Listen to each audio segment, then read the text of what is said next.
World Crisis Radio. Webster Tarpley here in Washington, D.C. So with Carter was attacked by the killer rabbit when he was rowing his canoe. Obama had to swat the fly in the interview with one of these NBC news hounds. So the parallels between Obama and Carter are now building up. They're very, very heavy. This is now the second term of Jimmy Carter under extreme crisis conditions. The other thing, of course, as Obama becomes more and more unpopular, the spell is broken. The birth certificate issue comes out, right? The issue pioneered by Phil Berg. We're going to have Phil Berg on the show in beginning of our second hour, we hope.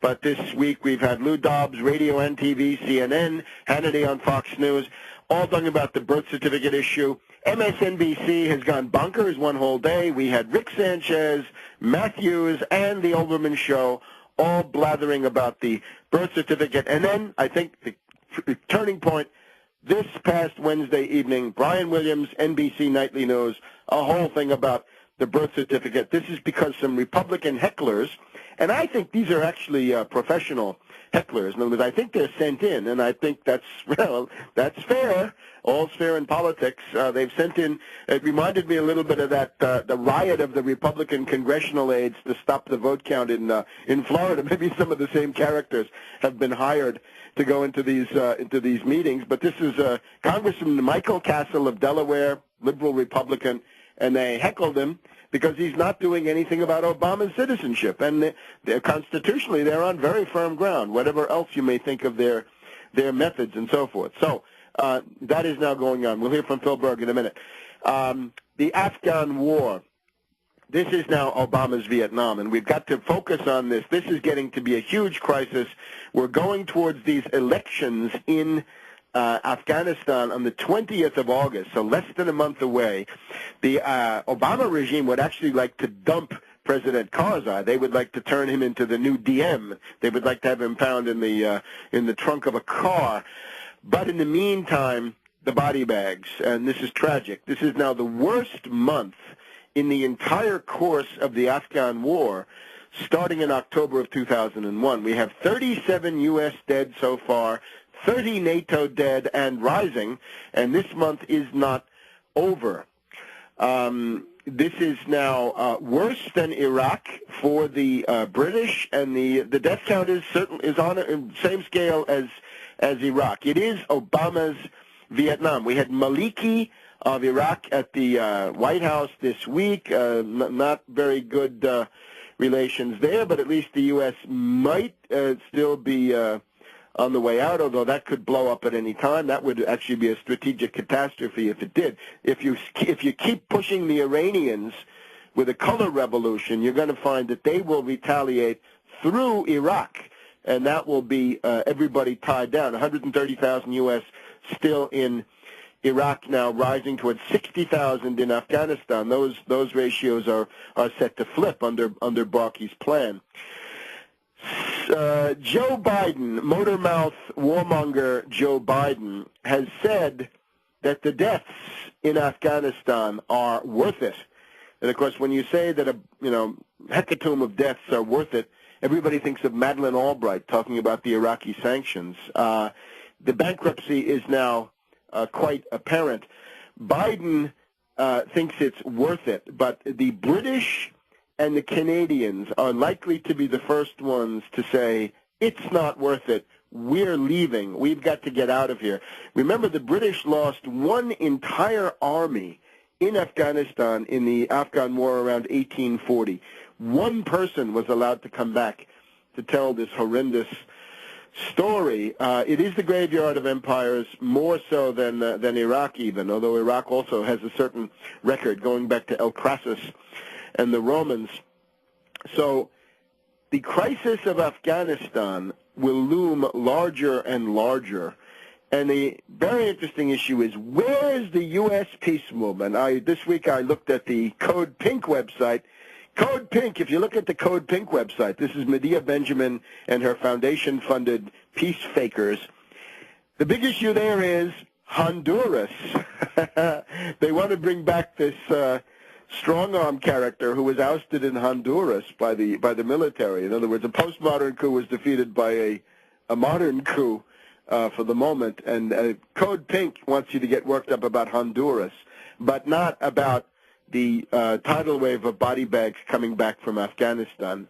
This is the bankruptcy of the foundation-funded peace movement, right? And this shows, essentially what we found in the aftermath of the Kenny Bunkport warning, when a whole bunch of people signed the Kenny Bunkport warning and then claimed that they didn't sign it because their foundation funding officers said, if you keep your signature on that document, you'll lose your funding. And they all said, oh, no, we can't do that. So this is a sad commentary on the U.S. peace movement. Now, it means that we need new leaders who actually believe in peace, not just bashing Bush. Bashing Bush is fine, but that doesn't mean then that you're going to start supporting the Afghan war and indeed the continuation of the Iraq war that's happening right now. Gordon Brown in Britain is on the verge of collapse. A couple of years ago at this time, right, during the British bank holiday. Bank holiday, of course, is a holiday in Britain. It's every August 15th or so. There's a day off called the bank holiday. It doesn't mean there's a bank holiday. It just means it's a holiday in the calendar. Maybe some people are confused. But you remember that in 2007 there was an attempt, 2006 already, to oust Tony Blair with a quick no-confidence vote in the House of Commons when he was away on vacation. Let's see if Gordon Brown takes a vacation, because Gordon Brown is really on his last legs. And he shows Obama his own future in the sense that Gordon Brown was the first guy to come out and say, oh, we've got Northern Rock, we've got Lloyds Bank, we've got Royal Bank of Scotland. We're going to bail them all out. We're going to bail them out to the tune of hundreds of billions of trillions of pounds.